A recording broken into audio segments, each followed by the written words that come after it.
Sir ಇನ್ನೊಂದು ಈ agreement paper ಹಗರಣನೂ ಒಂದು ಆಗಿದೆ ಅಂತ ನಿಮ್ಮ ಸಂಘದಲ್ಲಿ ಹೇಳ್ತಾ ಇದ್ರು. ಏನು ಸರ್ ಅದು, ಅದ್ರ ಬಗ್ಗೆ ನೀವು ಒಂದು ಸ್ಪಷ್ಟನೆ ಕೊಡ್ತೀರಾ ಸರ್? ನಾವು ಏನು 2022 ಅಲ್ಲಿ ಬಂದಾಗ ನಮ್ಮ ಸಂಘದಲ್ಲಿ ಈ ಸ್ಟಾಂಪಿಂಗ್ ಇದು ಅಗ್ರಿಮೆಂಟ್ ಇರಲಿಲ್ಲ. ಯಾಕಂದರೆ ಹಿಂದೆನೇ ನಮ್ಮದು ಅಗ್ರಿಮೆಂಟ್ ಫ್ರಾಂಕಿಂಗ್ ಮಿಷನ್ ನಮ್ಮ ಸಂಸ್ಥೆಗೆ ಕೊಟ್ಟಿದ್ದು. ಅದು 2019 ಅದು ಸರ್ಕಾರ ಮುಟ್ಟುಗೋಲು ಹಾಕಿ ನಮ್ಮಲ್ಲಿ ಅಗ್ರಿಮೆಂಟ್ ಇರಲಿಲ್ಲ. ನಾವೇನು ಮಾಡಿದ್ವು, ಸ್ಥಳೀಯವಾಗಿ ಸಬ್ ರಿಜಿಸ್ಟ್ರಿಗಳು ಮಾಡಿಕೊಡ್ತಾಯಿದ್ರು. ಅವ್ರದಿಂದ ಪರ್ಚೇಸ್ ಮಾಡಿ ನಾವು ಗುತ್ತಿಗೆದಾರರಿಗೆ ಎಲ್ಲ ಜಿಲ್ಲೆ ತಾಲೂಕುಗಳಿಗೆ ನಾವು ಸಬ್ಮಿಟ್ ಮಾಡ್ತಾಯಿದ್ವು. ಅದರ ಸಂಬಂಧವಾಗಿ ಸುಮಾರು ಒಂದು 3-4 ಕಡೆ FIR ಹಾಕ್ಸಿದ್ರು. ಈ ಥರ ಡೂಪ್ಲಿಕೇಟ್ ಮಾಡಿದೆ ಅಂತ CCB, ಅಲ್ಲಿ ಮೈಸೂರಿನ ನಜರ್ಬಾದ್ ಪೊಲೀಸ್ ಸ್ಟೇಷನ್ನು, ಅಲ್ಲಿಂದ ಬಂದರೆ ಲೋಕಾಯುಕ್ತ ಎಲ್ಲ ಕೊಟ್ಟು, ಸೊ ಎಲ್ಲರೂ ಪರಿಶೀಲಿಸಿ ಈ ಎಂಡರ್ಸ್ಮೆಂಟನ್ನು ನಮಗೆ ಯಾವುದೇ ಇಲ್ಲ ಅಂತ ಮುಂದುವರಿದ ಭಾಗವಾಗಿ ಒಂದು ಹೈಕೋರ್ಟ್ಗೆ PL ಹಾಕ್ಸ್ತಾರೆ. ಸೊ PL ಬಂದ್ಬಿಟ್ಟು ಇದು ಮೊನ್ನೆ ನಮ್ಮ ಫೆಬ್ರವರಿ 20, 2025 ಕ್ಲೀನ್ ಚಿಟ್ಟನ್ನು ಕೊಟ್ಟಿದೆ ಹೈಕೋರ್ಟಿಂದ. ರಿಟರ್ಜಿ ನಂಬರು 23186 ಆಫ್ 2024. ಮಾನ್ಯ ಶ್ರೀ ನ್ಯಾಯಮೂರ್ತಿ MI ಅರುಣ್ ಅವರು ಮತ್ತು ಇನ್ನೊಬ್ಬರು ಗೌರವಾನ್ವಿತ SV ಅಂಜಾರಿಯ ಮುಖ್ಯ ನ್ಯಾಯಮೂರ್ತಿ ಅವರು ರೀಸೆಂಟಾಗಿ ಆರ್ಡರ್ ಆಗಿದೆ. ನಮಗೆ ಕ್ಲೀನ್ ಚಿಟ್ಟನ್ನು ಕೊಟ್ಟಿದ್ದೀರಿ, ಯಾವುದೇ ಸಂಸ್ಥೆಯ ಇದಿಲ್ಲ ಅಂತ. ಯಾಕಂದರೆ ಇಡೀ ವ್ಯವಸ್ಥೆಯನ್ನು ಪರಿಶೀಲಿಸಿದ್ದಾರೆ.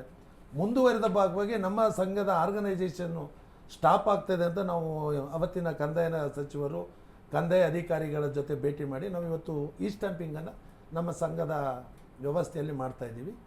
ಸುಮಾರು 113 ಈ ಸ್ಟಾಂಪಿಂಗನ್ನು ನಾವು ಇವತ್ತು ಜಾರಿ, ಅದನ್ನೂ ಡೂಪ್ಲಿಕೇಟ್ ಇದೆ ಅಂತ ಅದಕ್ಕೂ ಕಂಪ್ಲೇಂಟ್ ಕೊಟ್ಟಿದ್ರು. ಅದನ್ನು ಅಧಿಕಾರಿಗಳು ಇದು ಮಾಡಿ ಎಲ್ಲವನ್ನು ಈ ಸ್ಟಾಂಪಿಂಗು ಡಬಲ್ ಮಾಡೋಕ್ಕೆ ಚಾನ್ಸ್ ಇಲ್ಲ, ಪ್ರಿಂಟ್ ತೆಗೆದು ಅದು ಪ್ರೂವ್ ಆಗಿ ಅದನ್ನು ಆದೇಶ ಬಂದಿದೆ. ಬೇಸ್ಲೆಸ್ ಅವ್ರದ್ದು ಒಂದೇ ಒಂದು ಏನಂದರೆ, ನಮ್ಮ ಸಂಘ ಬಂದು ನಾವು ತಾಯಿಯ ಸ್ಥಾನದಲ್ಲಿ ನೋಡ್ತಾ ಇದ್ದೀವಿ. ಅವರು ಆ ಒಂದು ಸ್ಥಾನವನ್ನು, ಆ ಒಂದು ಸ್ಥಳವನ್ನು ತಾಯಿಯ ಸ್ಥಾನದಲ್ಲಿ ನೋಡ್ತಾ ಇಲ್ಲ. ತಾಯಿಗೆ ಎಷ್ಟು ಅವಮಾನವನ್ನು ಮಾಡಬೇಕು ಅಷ್ಟು ಮಾಡ್ತಾ ಇದ್ದಾರೆ. ಅಷ್ಟು ದಾಖಲಾತಿಗಳಿದೆ ನಮ್ಮ ಹತ್ರ, ಅಷ್ಟು ದಾಖಲಾತಿಗಳಿದೆ. ಸರ್ ಇನ್ನೊಂದು, ಇವತ್ತು ಹೈಕೋರ್ಟಲ್ಲಿ ಒಂದು ಕ್ವ್ಯಾಶ್ ಆಯಿತು ಈ ಸ್ಮಾರ್ಟ್ ಮೀಟರ್ ಹಗರಣಕ್ಕೆ ಸಂಬಂಧಪಟ್ಟಂತೆ.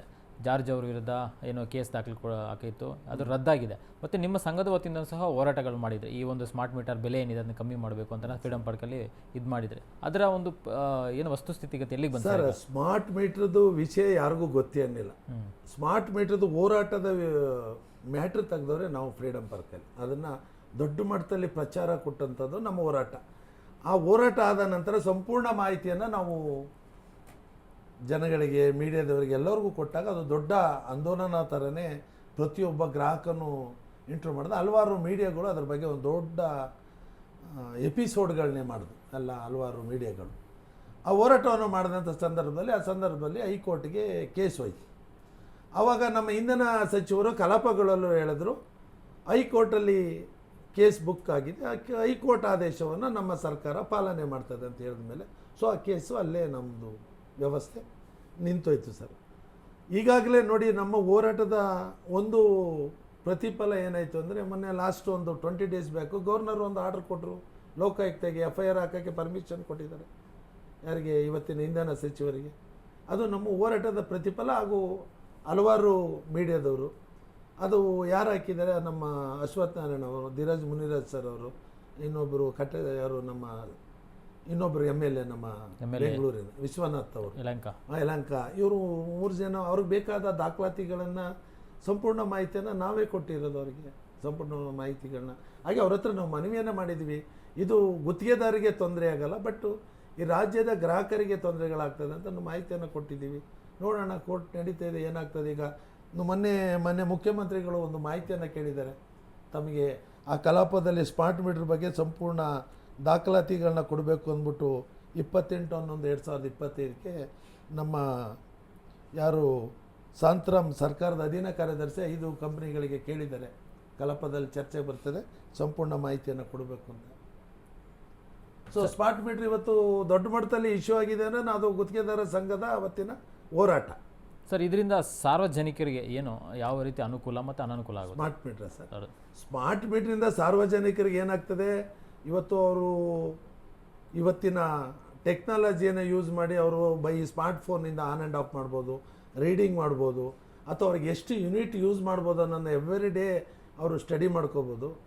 ಮತ್ತು ರೀಡಿಂಗು ಇದು ಸಾರ್ವಜನಿಕರಿಗಾಗುವಂಥ ಅನುಕೂಲ.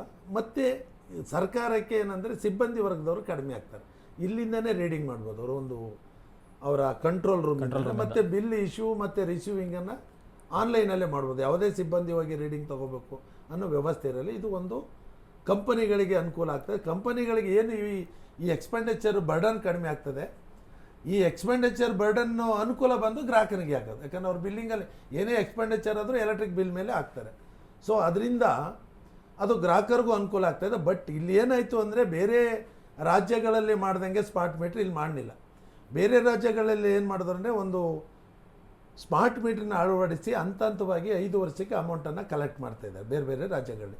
ಇಲ್ಲಿ ಏನಾಗಿದೆ, ಒಂದೇ ಬಾರಿ ಗ್ರಾಹಕ ತನ್ನ ಹಣವನ್ನು ಇನ್ವೆಸ್ಟ್ಮೆಂಟ್ ಮಾಡಿ ಅದನ್ನು ನಿರ್ವಹಿಸೋಕ್ಕೆ ಪ್ರತಿ ತಿಂಗಳು ₹125 ಪೇಮೆಂಟನ್ನು ಅಪ್ ಟು 10 ಇಯರ್ಸ್ ಪೇಮೆಂಟ್ ಮಾಡೋದು. ಇದು ಗ್ರಾಹಕರಿಗೆ ಅನಾನುಕೂಲ. ಅಂದರೆ ನಾನೇ ಇನ್ವೆಸ್ಟ್ಮೆಂಟ್ ಮಾಡಿ ನನ್ನ ಮೀಟ್ರಿಗೆ ಈ ಸರ್ಕಾರಕ್ಕೆ ಹಣವನ್ನು ಉಳಿತಾಯ ಮಾಡೋಕ್ಕೆ ನಾನೇ ಅದನ್ನು ಮೇಂಟೆನೆನ್ಸ್ ಕಾಸ್ಟು ಕಟ್ಟಬೇಕು ಅಂದರೆ ಗ್ರಾಹಕನಿಗೆ ಹೊರೆ ಆಗಿದೆ. ಇದು ಒಂದು ಅವೈಜ್ಞಾನಿಕವಾದ ಆದೇಶ. ಬೇರೆ ಎಲ್ಲೂ ಇಲ್ಲ ರಾಜ್ಯದಲ್ಲಿ, ಬೇರೆ ರಾಜ್ಯಗಳು ಅದು ಅನುಕೂಲ ಆಗಿ ಏನು ಮೇಂಟೆನೆನ್ಸ್ ಕಾಸ್ಟ್ ಇದೆ ಅವೆಲ್ಲ ಅವಾಯ್ಡ್ ಮಾಡಿದಾಗ ರಾಜ್ಯದ ಗ್ರಾಹಕರಿಗೆ ಖಂಡಿತವಾಗ್ಲೂ ಒಳ್ಳೆಯದಾಗ್ತದೆ. ಸರ್, ಇನ್ನೊಂದು, ಈಗ OC ಇದ್ದರೆ ಮಾತ್ರ ನೀವು ಕನೆಕ್ಷನ್, ವಿದ್ಯುತ್ ಕನೆಕ್ಷನ್ ತೊಗೋಬೇಕು ಅಂದ್ಬಿಟ್ಟು ಒಂದು ಇದಾಗಿದೆ. ಈ ಬಗ್ಗೆ ಏನು ಹೇಳ್ತೀರಾ ಸರ್ ನೀವು? ಸರ್, ಅದು ಯಾಕಂದರೆ ಮೈಸೂರಲ್ಲಿ ನಾವು ನೋಡ್ತಾ ಸಿದ್ದರಾಮಯ್ಯ ಅವ್ರ ಮನೆಯವರು ಸಹ ಒಂದು OC ಇಲ್ಲ ಅಂತ ಒಂದು ಇಶ್ಯೂ ಆಗಿ ಸುದ್ದಿ ಸಹ ಆಗಿತ್ತು. ಅದು ಸಾಲ್ವ್ ಆಗಿದೆ. ಸೊ ಈಗ ಮಧ್ಯಮದ ವರ್ಗದ ಜನರು OC ತೊಗೋಬೇಕಂದ್ರೆ ಜಾಸ್ತಿ ಸೈಟ್ ಇದ್ದರೆ ಮಾತ್ರ, ಜಾಸ್ತಿ ಸ್ಕ್ವೇರ್ ಫೀಟ್ ಇದ್ದರೆ ಮಾತ್ರ ಆಗುತ್ತೆ ಅಂತ ಹೇಳ್ತಾ ಇದ್ದಾರೆ. ಸರ್, ಅದೀಗ OC ಏನು ಮಾಡಿದೆ, 2012ಇಂದ 2024ವರೆಗೆ ಅಲಹಾಬಾದ್ ಹೈಕೋರ್ಟು ಯಾವುದೋ UP ಗೌರ್ಮೆಂಟಲ್ಲಿ ಒಂದು ಇದರಲ್ಲಿ ಸಿಟಿಯಲ್ಲಿ ಆದಂಥದ್ದು 12 ವರ್ಷದ ನಂತರ ಜಡ್ಜ್ಮೆಂಟ್ ಆಗಿದೆ. ಆ ಜಡ್ಜ್ಮೆಂಟ್ ಬಂದು ಈ ದೇಶದ 136 ಕೋಟಿ ಜನಕ್ಕೆ ಅನ್ವಯಿಸುವಂಥ ಜಡ್ಜ್ಮೆಂಟು. ಆ ಜಡ್ಜ್ಮೆಂಟನ್ನು ಆದೇಶ ಮಾಡೋ ಮೊದಲು ಇವರು ಪೂರ್ವಪರ ಸರ್ಕಾರದವರು ಸ್ಟಡಿ ಮಾಡಿ ಇದು ಜಾರಿ ಮಾಡಿದ್ರೆ ಏನಾಗ್ತದೆ, ಯಾವ ಹಂತದಲ್ಲಿ ಜಾರಿ ಮಾಡಬೇಕು ಅಂತ ಚರ್ಚೆ ಮಾಡಿ ಮಾಡಬೇಕಾಗಿತ್ತು. ಇವರು ಏಕಾಏಕಿ ಜಾರಿ ಮಾಡಿಬಿಟ್ರು. ಅದರಿಂದ ಈ ರಾಜ್ಯದ ಗ್ರಾಹಕರಿಗೆ 100ಕ್ಕೆ 100 ತೊಂದರೆ ಆಗಿದೆ. ಯಾಕಂದರೆ ಇಡೀ ಇಂಡಿಯಾದಲ್ಲಿ ಎಲ್ಲೂ ಜಾರಿಯಾಗಿಲ್ಲ ಆ ಸುಪ್ರೀಂ ಕೋರ್ಟ್ ಆದೇಶ. ಯಾಕಂದರೆ ಇವರು ಅಫಿಡವಿಟ್ ಕೊಡಬೇಕಾಗಿತ್ತು. ಯಾಕಂದರೆ ಇವತ್ತೊಂದು ಆದೇಶ ಇದೆ, ಏನು, ನೀನು ಯಾವುದೇ ಕಟ್ಟಡವನ್ನು ಕಟ್ಟಿದ್ರೆ ನೀನೊಂದು ವಿಳಾಸದ ಪ್ರೂಫ್ ಕೊಟ್ಟು ಆರ್ಕಿಟೆಕ್ಟ್ ನಕ್ಷೆಯನ್ನು ಕೊಟ್ಟರೆ ಕರೆಂಟ್ ಕೊಡ್ತೀವಿ ಅಂತ ಇವತ್ತು ಆದೇಶ ಇದೆ. ಈ ಆದೇಶದ ಪ್ರಕಾರ ನಾನು ಬಿಲ್ಡಿಂಗನ್ನು ಕಟ್ಟಿದ್ದೀನಿ, ನೆಕ್ಸ್ಟ್ ಡೇಗೆ ಈ ಕೋರ್ಟ್ ಆರ್ಡ್ರ್ ಬಂದು ನಿನಗೆ ಕರೆಂಟ್ ಕೊಡಲ್ಲ ಅಂದರೆ ಬಿಲ್ಡಿಂಗ್ ಹೊಡೆದಾಕೋಕ್ಕಾಗಲ್ಲ. ಸೊ ಇವರು ಒಂದು ಅಫಿಡವಿಟ್ ಕೊಡಬೇಕಾಗಿತ್ತು. ಇದನ್ನು ಜಾರಿ ಮಾಡೋಕ್ಕೆ ಇಷ್ಟೆಲ್ಲ ತೊಂದರೆಗಳಿದೆ, ಮುಂದಿನ ದಿನಗಳಲ್ಲಿ ಒಂದು ಜಾರಿ ಮಾಡ್ತೀವಿ ಅಂತ. ಬಟ್ ಜಾರಿ ಮಾಡೋದ್ರಿಂದ ಇವತ್ತು ರಾಜ್ಯದ ನಮ್ಮ ಬೆಸ್ಕಾಂ ಒಂದು ವರದಿಯ ಪ್ರಕಾರ ಬೆಂಗಳೂರು ವ್ಯಾಪ್ತಿಯಲ್ಲೇ ಗ್ರೇಟರ್ ಬೆಂಗಳೂರು ವ್ಯಾಪ್ತಿಯಲ್ಲೇ 4,25,000 ಕಟ್ಟಡಗಳಿಗೆ ವಿದ್ಯುತ್ ಸಂಪರ್ಕ ಇಲ್ಲ. ನೋಡೋಣ, ಇದರಿಂದ ಗ್ರಾಹಕರಿಗೆ ಅನಾನುಕೂಲ ಆಗಿದೆ ಸರ್. ನಮಗೂ ಗುತ್ತಿಗೆದಾರಿಗೆ ಏನಾಗಿದೆ, ನಾವೆಲ್ಲ ಕೆಲಸವನ್ನು ನಿರ್ವಹಿಸಿದ್ದೀವಿ, ಬಂಡವಾಳವನ್ನು ಹಾಕಿದ್ದೀವಿ, ಗ್ರಾಹಕ ನೀನು ವಿದ್ಯುತ್ ಸಂಪರ್ಕ ಕೊಟ್ಟ ನಂತರ ಹಣವನ್ನು ಕೊಡ್ತೀವಿ ಅಂತ ಹೇಳ್ತಾರೆ. ಅದರಿಂದ ನಮಗೂ ಸಾವಿರಾರು ಗುತ್ತಿಗೆದಾರಿಗೆ ಲಕ್ಷಾಂತರ ರೂಪಾಯಿ ಹಣ ಸ್ಟ್ರಕ್ ಆಗಿದೆ. ಗುತ್ತಿಗೆದಾರಿಗೂ ತೊಂದರೆ ಆಗಿದೆ, ಹಾಗೆ ಗ್ರಾಹಕರಿಗೂ ತೊಂದರೆ ಆಗಿದೆ.